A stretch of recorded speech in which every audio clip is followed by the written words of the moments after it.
4 o'clock on your Friday, and we're stuck in the 40s today with rain and fog. I want to take a nap.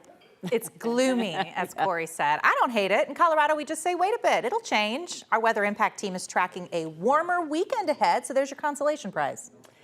In the news today, 2 years after a senseless act of violence, the man accused of throwing a rock and killing a young woman was found guilty. The jury convicted Joe Koenig on all 19 counts, including the most serious charge, first-degree murder. Thanks for watching. I'm Kim Christensen. And I'm Jennifer Meckles. The family of Alexa Bartell shared their emotion today after that verdict, and they stood in front of news cameras. 9 News investigative reporter Jeremy Hohola was there. You were in the courtroom today, and you heard from family today, Jeremy. Yeah, that's right. This rock throwing case that happened here in Jefferson County nearly 2 years ago really shocked the community. And after 2 long years involving prior court cases and then finally with this trial ending today, the family of the victim says they finally have justice.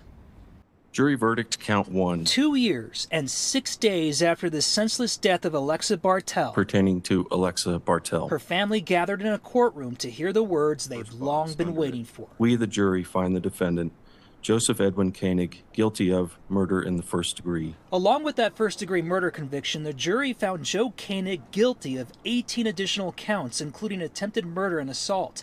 In a rare moment, Alexa's mother spoke before news cameras. This has been obviously the hardest 2 years ever, and we got justice today. And I don't know how to feel about it. I'm happy. It doesn't bring Alexa back, and that's horrible, but we don't ever want this to happen again to anybody else. Koenig took his chance with the trial that involved more than 50 witnesses. The case of the 3 18-year-old men who decided to drive around and throw rocks at oncoming drivers played out in court over the past 2 weeks with painful testimony. Despite a conviction of murder in the first degree, extreme indifference, none of this ever had to happen. The 2 other defendants in the case already made plea deals and testified against Koenig. Alexa's mother not only reflected on the life of her daughter, but those of the young men who are now convicted felons. It's hard to be happy or feel satisfied that justice was served today, because I feel one amazing life was lost, and 3 others are also lost and impacted. And I don't want to celebrate that, but I do think justice was served. Alexa's family wore blue ribbons today as they shared emotional moments outside of court. Just our way of bringing Alexa here with us. Blue was one of her favorite colors, and she's our angel now, watching over all of us. Koenig, who is now 20, the same age as Alexa when she died, is off to prison, likely for the rest of his life. I don't know how to explain the feeling of just knowing that his life is impacted as well, but he's still alive and he made the choice. So now the family will return back here in Jefferson County to the courthouse here for sentencing of Joe Koenig, which will occur in June. Here in Colorado, when someone is convicted of first-degree murder, especially with extreme indifference, they are usually facing life in prison without the possibility of parole. The other 2 suspects in this case have already made plea deals in this case. That is Carol Chick and Zach Kwok. They have pleaded guilty in this case. They are also expected to be sentenced next month. Live in Jefferson County, Jeremy Hohola, 9 News. Jeremy, that was their testimony that really painted a clear picture about everything that had been done in this rock throwing, and that this had been done many, many times. And then the actions right after they knew they hit Alexa Bartell's car. Yeah, that's right. And I think this is one of those stories that I think it's going to stick with this community for many, many, many, many years. I mean, we're talking about 19 convictions here. So the first-degree murder charge applies to Alexa Bartell, but we have to remember there were many other victims who had rocks thrown at them. So a very senseless crime. Yeah, the testimony was tough to hear from so many. Yeah. Thank you. Thanks, Jeremy. Right now, there's a ground delay at DIA. It's adding about an hour-long delay for travelers. According to the FAA website, this is because of runway construction. It's not a weather-related issue. They say this ground delay lasts until 9 o'clock tonight. It is worth noting we have seen some weather, some foggy and rainy conditions across the area. Right now, there are more than 730 delays. They are eventually getting out, only a handful of actual cancellations today. Those clouds and drizzle will be hanging around for the rest of the night. Good sleeping weather for some. Tomorrow, the fog will clear away, though, and have a much warmer weekend ahead. And Corey, that would be a switch because we've had some gloomy weekends. Yeah, I think 3 out of the last 4 weekends, my son's baseball tournament either snowed out or rained out.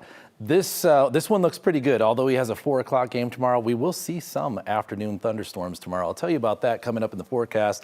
This is the live camera shot out at Fort Collins, Horsetooth Mountain. This is a moody day, and I'm liking it. It really puts me in a good mood here. Everything I'm seeing across the state here, at least on the eastern half of the state, it was actually some sunshine on the western side. We still haven't made it to 50 here downtown. We made it up to 51 here now at Denver International Airport. Tomorrow, those clouds will actually still be here if you wake up early tomorrow. If you don't wake up until about 9 or 10, that's when it'll start to clear out. We'll see some really nice sunshine. The temperatures will quickly get up to 70 degrees, but we will see a chance here in the evening hours here to see just a brief gusty thunderstorm. I'll talk about that coming up in the forecast, and then we're into the 80s on Sunday, but with quite a bit of wind and some fire danger. And then our next severe weather comes Sunday evening out on the eastern plains. That's all coming up in the forecast. All right, Corey, thank you. Hey, just into the newsroom in the last 15 minutes, the Colorado Department of Public Health has confirmed a 5th measles case now in Colorado.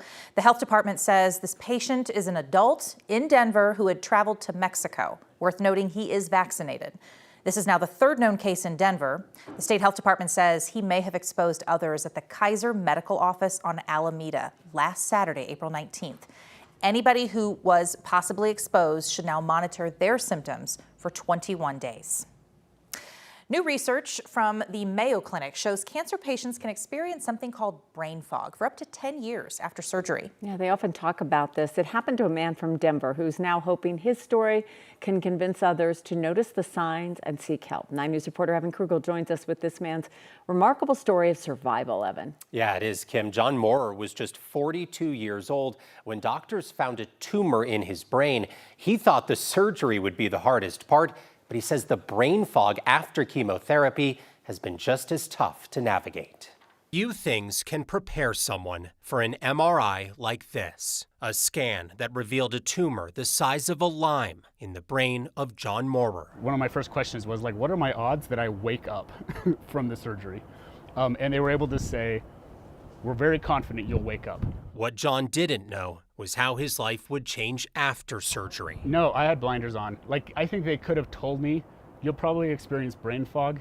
And my reaction would be, thank God, if that's the worst that I have to deal with. Priority 1 is I just want to be alive. John says the chemo brain began to impact his job as a computer engineer. After a couple hours of hard concentration, my brain is almost locked up. After a long day, I'm exhausted. I just need to take a nap. So I felt like my credibility as a leader, as a professional, had been compromised, and I didn't know how to do that.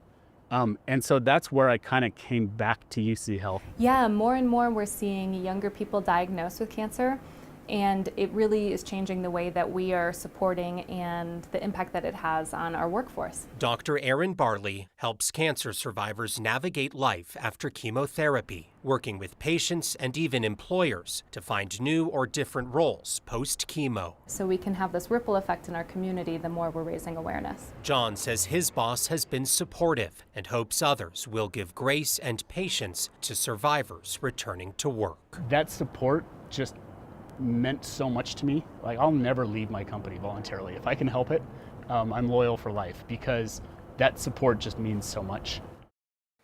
Now, doctors say other symptoms can include changes in someone's memory and in their attention span.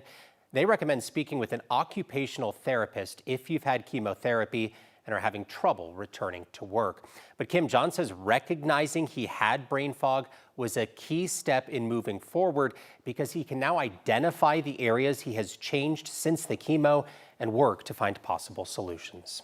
Yeah, because otherwise you're kind of living in this, what's wrong with me? It's hard enough to recover from cancer and not constantly be looking over your shoulder, but the brain fog has to be really something that is upsetting. Yeah, really difficult to navigate. He said talking with a therapist was really key, identifying those changes, and then working to find those potential solutions. Oh, well, that's such an important story. A lot of people can relate. Thank you, Evan.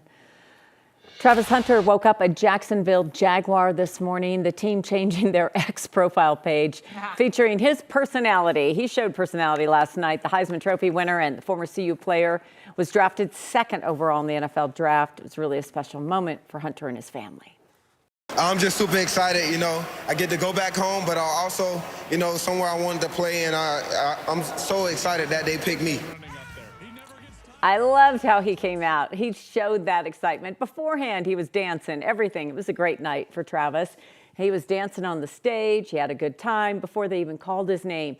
But in a press conference, he also stopped for a moment. He was thinking about his teammate.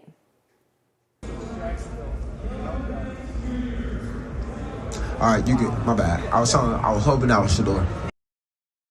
Yeah, he was following the picks, and he thought maybe Shador was going to get drafted by the Saints. Did not happen. Okay, that's the kind of person he is. He's a good teammate. Even at his highest point in his career, he took time to think about someone else. Yeah, and that someone else, Shador, got snubbed by teams in the first round last night. I know that was half the conversation, it seemed like, at the draft was, yes, is it Shador? Nope, not Shador.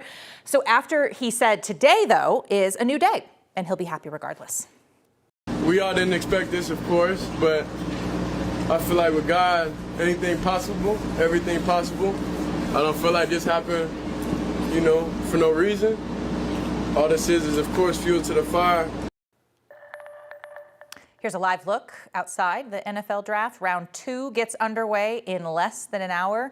We could see Shador go within the first couple picks tonight. The first pick in round 2 goes to the Cleveland Browns.